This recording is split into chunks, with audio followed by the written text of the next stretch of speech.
علیکم، میں امداد سمرول ہو جی۔ کل نواز شریف صاحب کا دن تھا اور نواز شریف صاحب کا دن گزر گیا۔ کل نواز شریف صاحب پاکستان آئے 4 سال کے بعد، خطاب بھی کیا، ان کا بہت بڑا استقبال بھی ہوا، بہت بڑا جلسہ، ایک تاریخی جلسہ بھی ہوا مینار پاکستان پر۔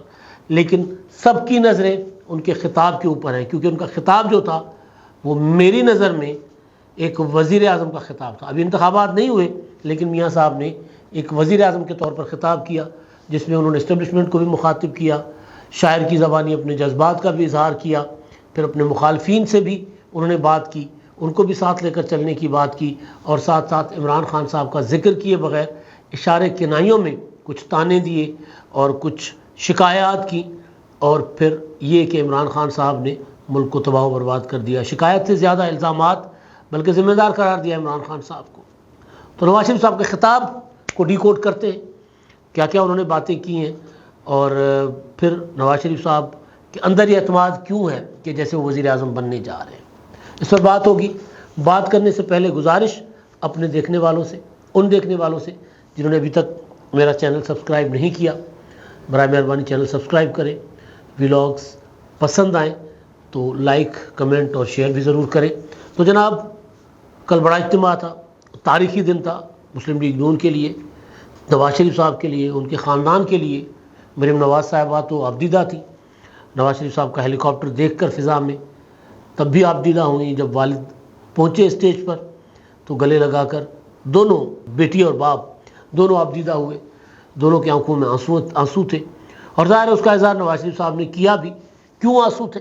کیونکہ انہوں نے خود بتایا کہ پہلے جب میں پاکستان سے باہر سے کبھی آیا کرتا تھا تو گھر پر میری والدہ اور بیگم کلثوم نواز صاحبہ جو ہیں وہ میرا استقبال کیا کرتی تھی دروازے پر۔ آج جب میں جاؤں گا تو وہ دونوں نہیں ہوگی، اور بدقسمتی سے دونوں نواز شریف صاحب کی جلاوطنی میں ہی ظاہر ہے فوت ہوئی ہیں۔ اور نواز شریف صاحب کو کہا کہ وہ میری سیاست کی بھیٹ چڑھ گئی، یا میں نے اپنی سیاست کے لیے ان کی قربانی دی، کیونکہ بات تو ٹھیک ہے جلاوطنی میں تھے تو والدہ فوت ہو گئی، قید میں تھے تو اہلیہ فوت ہو گئی۔ تو انہوں نے ذکر کیا اپنے اوپر گزرے ہوئے لمحات، وہ جو بیتے ہوئے تکلیف دہ لمحات کا، ان دنوں کا، اس وقت کا جو جیل میں انہوں نے گزارا، اس وقت کا جب ان کو اطلاع دی گئی تھی کہ ان کی اہلیہ جو ہے وہ انتقال کر گئی ہیں، اور اس سے پہلے وہ جیل سپرنٹینڈنٹ کو ترلے منتیں کرتے رہے کہ جی ان کو بات کروائے لندن، لیکن انہوں نے بات نہیں کروائی تھی، اور 2-2.5 گھنٹے کے بعد پھر ان کے ڈپٹی آ کر بتاتے ہیں کہ جی کلثوم نواز صاحبہ نہیں رہیں۔ تو انہوں نے وہ بھی ذکر کیا۔ پھر ساتھ ساتھ انہوں نے آئین کے حوالے سے بھی بات کی، آئین پر عمل درآمد پر زور دیا، اور پھر ساتھ یہ بھی کہا کہ سب کو ساتھ چلنا ہوگا، سب کو ساتھ لے کر چلنا ہوگا۔ تو وہ جو اعتماد تھا نا وہ پرائم منسٹر والا تھا۔ جو جلسہ تھا میاں نواز شریف صاحب کا وہ پراپر ایک سرکاری جو ہے وہ سرپرستی تو میں نہیں کہہ سکتا، لیکن ایک سرکاری تعاون جس کو کہے، سہولت کاری بھی ذرا غلط لفظ ہوگا، لوگ تو نون لیگ کے تھے، لیکن یہ تھا کہ عموماً حکومتیں اس طرح کے معاملات میں ہرڈل کریٹ کیا کرتی ہیں، لیکن یہاں پر بہت زیادہ سہولت فراہم کی گئی مسلم لیگ نون کو۔ یہاں تک کہ جو قافلے آ رہے تھے ان قافلوں کا بھی بہت حد تک کہیں نہ کہیں حساب رکھا جا رہا تھا کہ کتنے قافلے آ رہے ہیں۔ بہرحال جلسہ بہت بڑا تھا۔ عمران خان صاحب کا جو 2011 کا جلسہ تھا اس سے بھی کہیں زیادہ بڑا جلسہ تھا، اور جتنے لوگ اندر تھے اتنے ہی لوگ باہر جو ہے وہ آزادی چوک والی سائڈ پر، اور دوسری سائڈ پر جو ادھر لگتی ہے بادام باغ والی سائڈ اس طرف، اور پھر ادھر جو اپنا لوگ ہیں داتا صاحب والی سائڈ پہ وہاں پر لوگ تھے۔ تو بہرحال وہ تو میں نے اپنا پچھلے ولاگ میں، کل شام کے ولاگ میں یہ گزارش کر لی تھی، لیکن اب میں خطاب کی طرف آتا ہوں خان صاحب کے، نواز شریف صاحب کے۔ انہوں نے پورے خطاب میں عمران خان صاحب کو ان کہہ کر کہ جی ان کے دور میں انہوں نے انتقام لیا، انہوں نے یہ کیا، نام نہیں لیا۔ انہوں نے کہا کہ میں نام لینا بھی پسند نہیں کرتا، اشارے اور کنائے میں بات کی، اور لیکن جو چیزیں تھیں وہ بڑی واضح تھی۔ نواز شریف صاحب نے کوئی یہ نہیں ہے کہ کوئی انہوں نے یہ میسج دیا ہو کہ جی میں سب بھول چکا ہوں۔ انہوں نے کہا کہ جی کبھی کبھی انسان فراموش کر دیتا ہے اپنی ذات کے اوپر جو بیتا ہو، لیکن ہمیشہ کے لیے فراموش نہیں کر سکتا۔ پیغام یہ دیا کہ اچھا جی ٹھیک ہے، آپ چاہتے ہو کہ پاکستان کو آؤ اور میں لیڈ کروں اور آگے بڑھاؤں تو میں آگے ہوں، ابھی میں فراموش کرنے کو تیار ہوں، ملک مشکل میں ہے، لیکن یہ مت سمجھنا کہ میں ہمیشہ کے لیے فراموش کر بیٹھا ہوں۔ اچھا، میں نے کل صبح جو ویلاگ کیا تھا اس میں جو میں نے باتیں کی تھیں، جو آؤٹ لائنس بتائی تھی کہ نواز شریف صاحب کا خطاب کیا ہوگا، وہ ساری کی ساری باتیں تھیں۔ یعنی نام نہیں لیں گے کسی جرنیل کا، کسی جج کا، لیکن انتقام کا ذکر نہیں کریں گے، انتقام کی بات نہیں کریں گے، یا انتقام سے مراد کہ ان کے خلاف احتساب کی بات نہیں کریں گے، لیکن یہ ضرور کہیں گے کہ حساب ہونا چاہیے۔ تو وہ انہوں نے مختلف انداز میں وہ بات کی ہے۔ جو خطے کے حوالے سے میں نے گزارش کی تھی کہ نواز شریف صاحب خطے میں پرامن تعلقات کی بات کریں گے اپنے دوست ممالک کے ساتھ، تو وہ نواز شریف صاحب نے کی ہے۔ میں کیوں کہہ رہا ہوں کہ نواز شریف صاحب کا خطاب وزیر اعظم کا خطاب تھا؟ کیونکہ نواز شریف صاحب کا اور عمران خان صاحب کا ایک پیٹرن ہے، وہ کبھی بھی سیاسی تقریر، کسی جلسے کی تقریر ہو تو اس میں اپنا ماضی کا ٹریک ریکارڈ تو ضرور بتاتے ہیں۔ جس طرح میاں صاحب نے بتایا کہ جب واجپئی کو میں یہاں لے کر آیا تھا مینار پاکستان کے سائے تلے، انہوں نے پاکستان کو تسلیم کیا، پھر میاں صاحب نے اسی طرح اپنی اور کارکردگی بتائی، لیکن ساتھ انہوں نے یہ بھی کہا کہ ہمیں اپنے ہمسائیوں کے ساتھ پرامن تعلقات بڑھانے ہوں گے، تب جا کر خطہ بھی ترقی کرے گا۔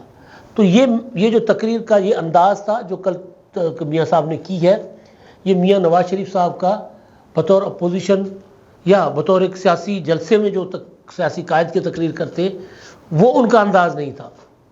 وہ اپنی ذات سے شروع ہوتے، عمران خان صاحب کا ذکر کرتے، مشرف کا ذکر کرتے، اور پھر آگے بڑھ جاتے یا پھر اپنے کارناموں کا ذکر کرتے۔ لیکن اب وہ کہہ رہے ہیں کہ ہمیں کیا کرنا ہے، کیونکہ تیاری یہی تھی نواز شریف صاحب کی، بنیادی چیز یہ تھی۔ انہوں نے کہا کہ مجھے کہا جا رہا ہے کہ جی کیا بیانیہ بیچوں گا میں، تو میرا بیانیہ ہے کہ میرے دور میں روٹی 4 روپے تھی، تو 4 روپے روٹی میرا بیانیہ ہے۔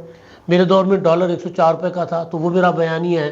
میرے دور میں پیٹرول سستا تھا، تو وہ میرا بیانیہ ہے۔ میرے دور 28 مئی ایٹم بم، ایٹمی دھماکہ، وہ میرا بیانیہ ہے۔ تو اس طرح انہوں نے موٹر وے میرا بیانیہ ہے، اورنج لائن میرا بیانیہ ہے، میٹرو بسز جو ہیں مختلف شہروں میں وہ کہہ رہے ہیں وہ میرا بیانیہ ہے۔ تو اس طرح کر کے نواز شریف صاحب نے کی باتیں، لیکن جس طرف خیال تھا کہ نواز شریف صاحب اس کو نہیں چھوئیں گے، ٹچ نہیں کریں گے، تو اس بار نواز شریف صاحب کی تقریر میں معاونت کی ہے عرفان صدیقی صاحب نے۔ دبئی وہ گئے ہوئے تھے، شاعر آدمی ہے، ادیب آدمی ہے، الفاظ کے ساتھ کھیلنا ان کو بہت خوبصورت آتا ہے۔ ایسی بات بہت خوبصورت نرم لہجے میں کہنے کا انداز ان کو آتا ہے، لکھنے کا انداز ان کو آتا ہے، جو بندہ سلطان راہی بن کر بھی نہیں کہہ سکتا۔ غالب ہمیں نہ چھیڑ کہ جوش عشق میں بیٹھے ہوئے ہیں تہیے طوفان کیے ہوئے، بیٹھے ہوئے تہیے طوفان کیے ہوئے۔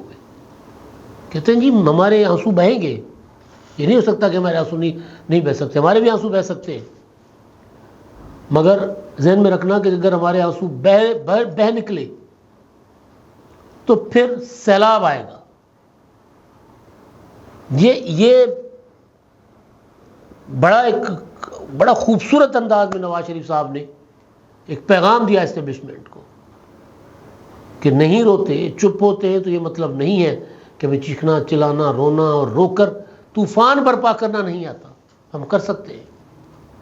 لیکن انہوں نے کہا کہ جی ہم چاہتے ہیں کہ سب مل کر پاکستان کو آگے بڑھائیں۔ آغاز کہاں سے کیا؟ آغاز یہاں سے کیا، کہاں سے چھیڑوں، فسانہ کہاں تمام کروں، وہ میری طرف دیکھیں تو سلام کروں، شاعری سے۔ پھر ایک اور شعر انہوں نے پڑھا، مٹی کی محبت میں ہم آشفتہ سروں نے وہ قرض اتارے ہیں جو واجب بھی نہ تھے۔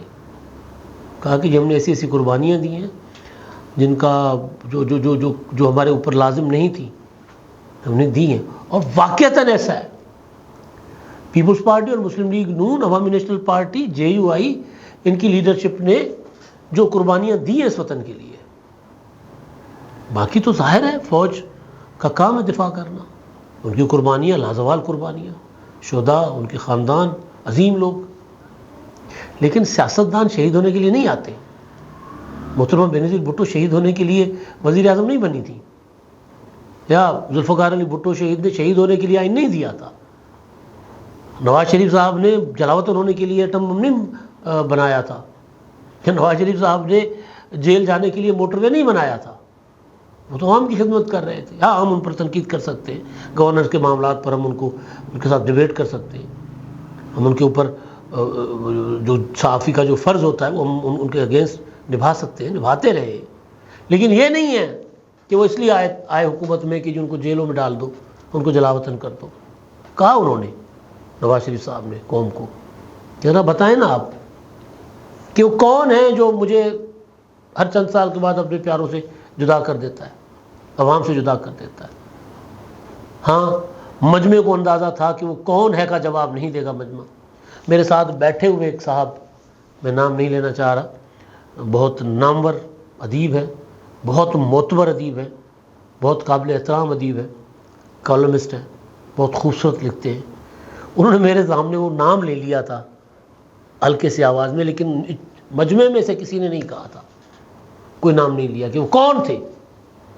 ظاہر باجوہ نا، ظاہر مشرف، ظاہر فیض حمید، نام نہیں لیا کسی نے، اور نواز شریف صاحب نے بھی نہیں لیا. تو ایک پیغام ٹریول کیا ہوگا نا پوری نون لیگ میں کہ آپ نے کون کون سے نعرے لگانے ہیں اور کون سے نہیں لگانے. لیکن نواز شریف نے پیغام دینا تھا کہ بھائی بات یہ ہے کہ چپ ہے تو یہ مت سمجھو کہ ہمیں رونا اور لڑنا نہیں آتا. دوسری بات آئین کے حوالے سے انہوں نے بڑی کھل کر بات کی ہے. انہوں نے کہا کون سی وہ بیماری ہے، وہ برائی کون سی ہے جو پاکستان کو آگے نہیں بڑھنے دیتی، پہلے اس کا تو فیصلہ کریں نا، ہم اس کا جائزہ لیں، وہ طے کریں وہ کیا ہے. وہ یہ ہے کہ ہم آئین پر عمل درآمد نہیں کرتے، ہمیں آئین پر عمل درآمد نہیں کرنے دیا جاتا، ادارے آئین پر عمل درآمد نہیں کرتے، اور بار بار حکومتوں کو گرایا جاتا ہے. تو اس کا ازالہ کرنا ہے. ہم نے کیا ازالہ کرنا ہے؟ یہاں پر آ کر مجھے لگا کہ وہ ایک وزیر اعظم کا خطاب تھا ان کا، وہ یہ کہہ رہے تھے کہ سب کو بیٹھنا ہوگا ساتھ، سب آئیں، بیٹھے، ادارے بیٹھے، سیاسی قوتوں کو ہم بٹھاتے ہیں ساتھ، وہ بھی بیٹھے، اور سب بیٹھے اور سب ایک بار طے کر لیں کہ ملک کو آئین کے تحت چلانا ہے، ورنہ ملک آگے نہیں بڑھ سکتا. وہ آفر کر رہے تھے.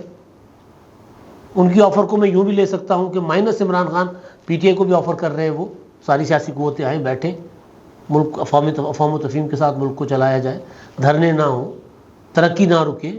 انہوں نے بجلی کے بل دکھائے، ان کے ہاتھ میں تھے، کسی ایک نصر اللہ اور ایک نصیر صاحب، یا اس طرح دو لوگوں کے بل تھے.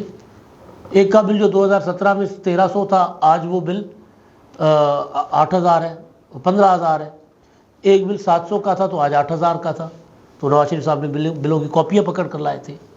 انہوں نے آٹے کا اور دیگر جو روٹی کا اور دیگر اشیاء کا کہ پراپر بتایا کہ جو ان کا کیا ہے وہ ریٹ. لیکن ساتھ یہ بھی انہوں نے کہا آئین پر عمل درآمد، لیکن یہ بھی کہا کہ جی میرے دل میں انتقام کی تمنا نہیں ہے. اور پھر دعا کی کہ میں اللہ سے دعا کرتا ہوں کہ میرے دل میں انتقام کا کوئی جذبہ نہ پیدا کرے تاکہ میں ملک کو آگے بڑھا سکوں. یہ انہوں نے بات کی. اور پھر ساتھ ساتھ انہوں نے کہا کہ آئندہ کسی کو یہ اجازت دینا کہ آپ ملک کے ساتھ یہ کھلواڑ کر سکیں، یہ نہیں دیں گے. بہت صبر سے کام لیا ہے، ایسی کوئی بات نہیں کی جو مجھے نہیں کرنی چاہیے تھی. نواز شریف صاحب نے جب 16 اکتوبر کو 2021 کو پی ڈی ایم کا جلسہ تھا مینار پاکستان اپنا گجرانوالہ میں، اس میں انہوں نے نام لے لیے تھے جنرل قمر جاوید باجوہ کا، وہ آرمی چیف تھے، جنرل فیض حمید کا، وہ D G I S I تھے. اسی طرح انہوں نے کچھ ججوں کے بھی نام لے لیے تھے. پھر ابھی پچھلے دن انہوں نے کہا کہ جب تک ان کا احتساب نہیں ہوگا، مٹی پاؤ پالیسی پر اگر ہم چلتے رہے تو ملک ترقی نہیں کرے گا. تو ان کو تنقید کا نشانہ بنایا گیا پارٹی کے اندر سے کہ وہ بلے نو سمجھان آئیاں بھیڑاں دے پر جائیاں. سارے گھر والے، سارے یعنی پارٹی والے اور قریبی دوست اور پھر اسٹیبلشمنٹ کے اندر سے لوگ کہ یار ایسا نہ کریں میاں صاحب، اس طرح نہ کریں. شہباز شریف صاحب نے تو یہاں تک کہہ دیا تھا 2021 کو کہ میں نے کام ٹھیک کر دیا تھا، لیکن بھائی صاحب نے نام لے کر کام بگاڑ دیا ہے. تو اب وہ کہہ رہے ہیں میں نے کسی کا نام نہیں لیا. لیکن اگر ہم کسی کا نام نہیں لیتے تو پھر بھی اگر آئین میں مداخلت ہوتی ہے، آئین توڑا جائے یا حکومتی اور سیاسی معاملات میں مداخلت ہو تو کیا اجازت دیں ہم کھلواڑ کرنے کی؟ تو وہ کہہ رہے نہیں دیں گے. تو ارادہ پکا ہے میاں نواز شریف صاحب کا ابھی جو میں سمجھتا ہوں کہ نواز شریف صاحب نے ابھی بری ہونا ہے مقدمات سے، جب وہ بری ہو جائیں گے مقدمات سے تو اس کے بعد پھر وہ تھوڑا سا، اور یہ جو شعر و شاعری میں بات کر کے اشارے دے رہے ہیں نا، وہ پھر عرفان صدیقی کے شاید وہ الفاظ کی مدد نہ لیں، پھر وہ اپنے الفاظ استعمال کریں گے جو ایک سیاستدان کے ہوتے ہیں۔ بہرحال الیکشن سے پہلے ہی نواز شریف صاحب فیل کرا رہے ہیں کہ وہ پاکستان کے اگلے وزیر اعظم ہیں، اور ابھی سے وہ لوگوں کو دعوت دے رہے ہیں، اداروں کو بتا رہے ہیں کہ ہمیں کیا کرنا ہے، کیا نہیں کرنا، اور کس طرح مل بیٹھنا ہے، کس طرح ملک کو آگے چلانا ہے۔ اب تک کے لیے اتنا ہی، اللہ حافظ۔